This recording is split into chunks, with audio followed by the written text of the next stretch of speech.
El potencial que mostraron los equipos el día de hoy fue inmenso. Su avance a comparación del año pasado es gigantesco, porque a pesar de que las organizaciones aún no llevan sus monoplazas al punto máximo de capacidades, los datos arrojados son una evidencia de cierta ventaja que ya asoman algunos de ellos. Vamos al resumen del segundo día de pretemporada en la Fórmula 1.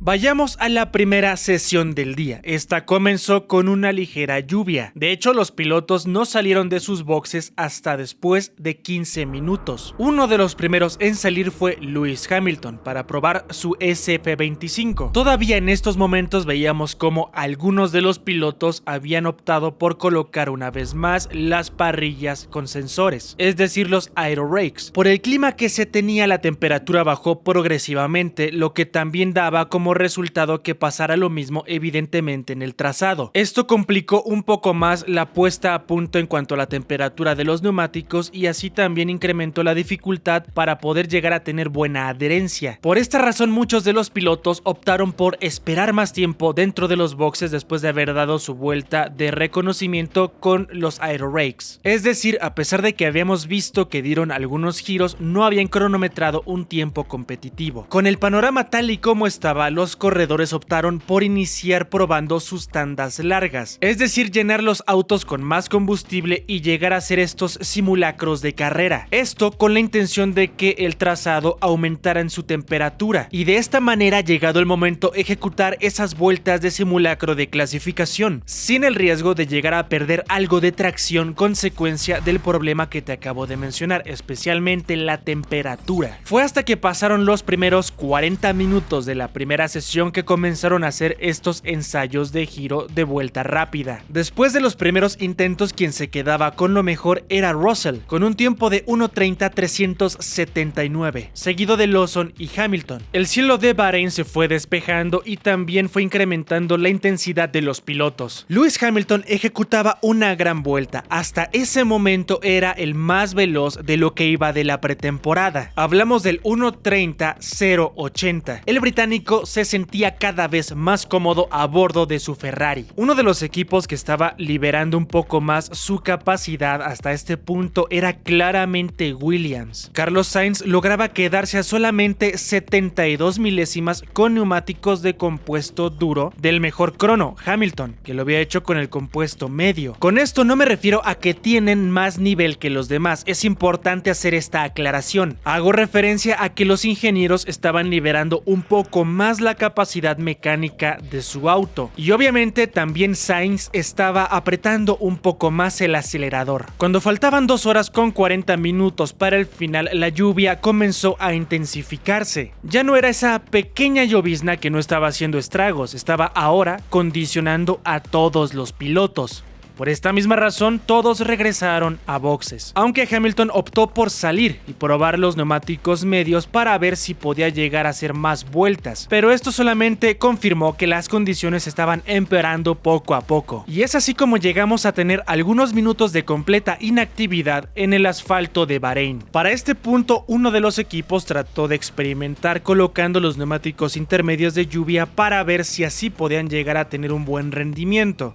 Fue Haas con Esteban Ocon, aunque esto solamente llegó a probar que estaban en un momento de total incomodidad, porque no estaba lo suficientemente mojado para montar neumáticos intermedios de lluvia, pero tampoco lo suficientemente seco para salir sin ningún tipo de riesgo a perder el control del auto. Y perderse sesiones de pretemporada es catastrófico, porque son horas de adaptación para el corredor. Así que para ese momento nadie más decidió arriesgarse. Habían pasado ya bastantes minutos, 45 para ser exactos, y fue cuando George Russell fue el primero en salir de la calle de boxes. Faltaba 1 hora con 52 minutos para que terminara la primera sesión del día. El británico comenzó a probar su W16 con algo de Flowbiz en la parte de la suspensión delantera. Rápidamente se dio cuenta de que la tracción no era tan mala, por lo tanto se quedó dando algunas vueltas. Y fue justamente ahí cuando otros pilotos optaron por hacer lo mismo. Seguimos adelante en la sesión y cuando faltaba 1 minuto minuto con 20 segundos las condiciones empezaron a mejorar un poco. Esto se debe a que muchos pilotos dieron vueltas continuas, lo que ayudó a incrementar la temperatura dentro del trazado, por lo que muchos ya se estaban preparando para hacer sus ensayos de vuelta de clasificación. Cuando faltaba 1 hora con 10 minutos fue cuando comenzamos a ver los primeros cronos ya competitivos. El primero en romper la barrera del 1.29 fue George Russell con su Mercedes. Llegó a plasmar el 1.29.879, un gran tiempo, un crono muy cercano a la pole position de la temporada anterior, lo cual mostraba un avance gigantesco, pero este fue superado casi de inmediato porque Lewis Hamilton también hacía lo propio. En este caso, Lewis llegaba al 1.29.675. Los intentos de todos los pilotos seguían, pero en este caso comenzó a incrementar el viento, lo que también estaba complicando mucho el paso por curva. En esos momentos comenzamos a ver cómo varios de los pilotos se iban fuera del trazado. Corregían rápidamente y no pasaba a mayores, eso es positivo, pero algunos de ellos sí le estaban pasando mal en estos últimos minutos. Faltando 40 minutos para que finalizara todo, vimos otra vuelta impresionante por parte del 7 veces campeón del mundo. Recortó todavía más el récord que ya tenía. Casi 3 décimas llegó a mejorar el tiempo de referencia y con esto se quedaba con el 1.29.379, extremadamente cerca al crono de la temporada anterior que le dio la pole position a Max Verstappen en el Gran Premio de Bahrein, obviamente, lo cual no apunta a que Ferrari tenga una fuerza imparable ni mucho menos, sino que todos los equipos han llegado a tener un progreso importante, porque muchos de ellos no estaban tan alejados al cabalino rampante. Es importante hacer una mención sobre el buen progreso que llegó a tener el AMR25 en esos últimos minutos. Aston Martin había sido el equipo con más problemas al inicio de la pretemporada, tanto con Lance Stroll como Fernando Alonso, pero en esta ocasión el asturiano se metía top 5 con un tiempo bastante competitivo, por lo que son señales prometedoras para el equipo de Lawrence Stroll. En cuanto al ritmo de carrera, vimos que Ferrari fue de los más competitivos. Lewis Hamilton fue bastante consistente, al igual que Mercedes. A pesar de que Lawson no hizo la vuelta más rápida, también llegó a tener cierto nivel cuando se trataba de tandas largas. Piastri, por otro lado, no se concentró tampoco en hacer su vuelta más veloz. En más de una ocasión pudo haber mejorado sustancialmente sus cronos, pero abortaba yéndose al box. Su ritmo de carrera era más que competitivo. Todos los equipos que te acabo de mencionar estaban oscilando en el 1.33.3, 1.33.4, por lo que sí hay cierta igualdad. No vimos más cambios significativos, pero tengo que ser muy enfático en lo siguiente que te voy a decir. Los tiempos a vueltas rápidas no son tan simbólicos en pretemporada. Tenemos que ver absolutamente todo, tanto los ensayos de las vueltas clasificatorias como ritmo de carrera. Y en ese aspecto hay 3 equipos que se encuentran casi en el mismo rango: Ferrari, McLaren y Mercedes por el momento. Falta ver qué nos entregan mañana y evidentemente el día de la primera carrera. Esto fue todo lo que pasó en la primera sesión, no vimos más cambios significativos. Vayamos a la segunda tanda. Para esta jornada teníamos a los siguientes pilotos: Leclerc, Doohan, Antonelli, Sainz, Lawson, Norris, Hadjar, Stroll, Bortoleto y Berman. Como puedes darte cuenta, algunos repetían, pero otros alternaron con sus compañeros de equipo. Los primeros 15 minutos fueron para ejecutar ciertos ajustes en los autos. En este punto, la parrilla de sensores ya no estaba siendo utilizada, únicamente el Flowbiz para ciertas zonas del chasis. Esto lo veíamos bastante en la parte de los pontones, pero también alerón trasero. Las organizaciones ya se estaban enfocando en exigir cada vez más a sus autos. Estas últimas 4 horas del día de hoy iban a ser extremadamente reveladoras y en unos segundos te enterarás por qué. Habían transcurrido ya 20 minutos y los corredores ya estaban en el trazado, ejecutando sus programas, aunque se hacía presente una variable que estaba complicando un poco el desempeño vuelta a vuelta. Cuando habían pasado ya 25 minutos,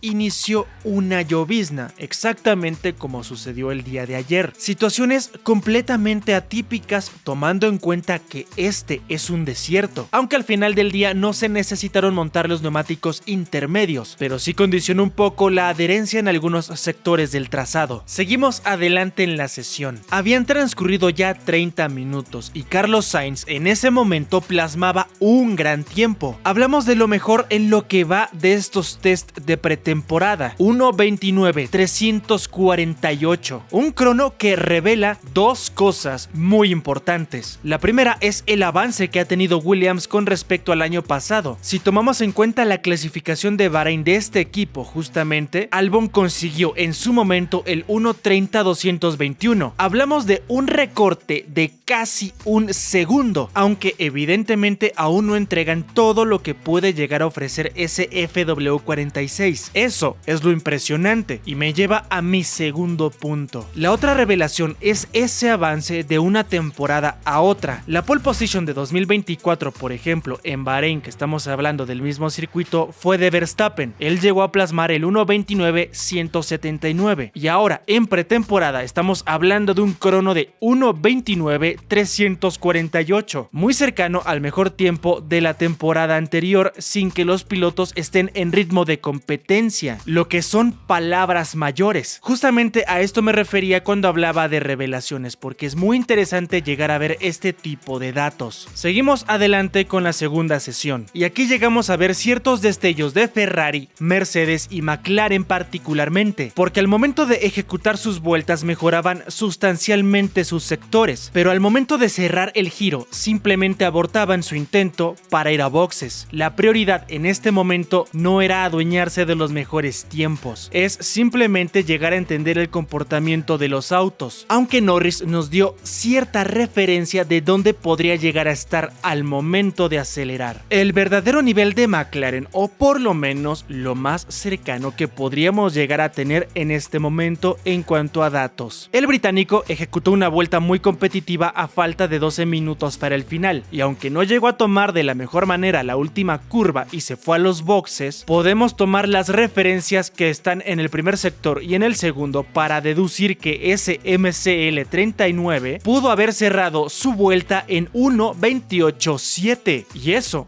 es una gran revelación para darnos cuenta de dónde está en este momento el equipo papaya, aunque es pretemporada evidentemente y todos se están escondiendo. Ferrari llegó a tener muy buenos resultados manteniendo un potencial interesante en las rectas. Mercedes era especialmente consistente en el tercer sector, aunque evidentemente aún no podemos decir con certeza quién es la primera fuerza, pero poco a poco dejan ver su potencial. Red Bull no se puede llegar a descartar del todo, aunque la verdad su nuevo piloto necesita mucho trabajo en cuanto a su adaptación todavía. Liam Lawson estuvo todo el día a bordo del RB21 y es cierto que llegó a tener un muy buen progreso, pero algo que también es una evidencia es la manera en la que sufre el piloto neozelandés. El paso por curva le cuesta y bastante trabajo. Lawson se enfrenta a un tren trasero muy complicado de dominar. En más de una ocasión llegamos a ver las correcciones que tenía que ejecutar para no perder el auto. Aún le queda tiempo al equipo para llegar a solucionarlo, pero deberán de ser muy efectivos porque Liam no se sintió cómodo en ningún momento de este segundo día. Su mejor tiempo al final fue el 1:30:252. Respecto al orden final, nadie superó lo cronometrado por Carlos Sainz, porque como te dije, hoy fue un día en el que todos trataron de esconderse. El 1:29:348 del madrileño fue la referencia, seguido de Leclerc, Antonelli, Stroll, Lawson, Doohan, Hadjar, Norris, Bortoleto y Berman. A pesar de que hoy tuvieron más cautela los equipos, irónicamente dejaron más destellos que hacen pensar en las posibilidades que tienen algunos para este 2025. Queda mucho camino por recorrer y mañana seguramente tendremos un incremento que deje ver un poco más el verdadero nivel de los equipos. Por ahora nos tenemos que quedar con estos datos. La parte positiva es que nos queda un día de actividad. Este fue el resumen del segundo día de test. Recuerda que acá te dejo los horarios para que no te pierdas de absolutamente nada, iniciando todo muy temprano en la madrugada el viernes, unas horas después la segunda sesión. No te preocupes porque acá tendrás el resumen detallado de todo lo que suceda en este último día de pretemporada. Yo me despido, pero nos vemos en el siguiente video.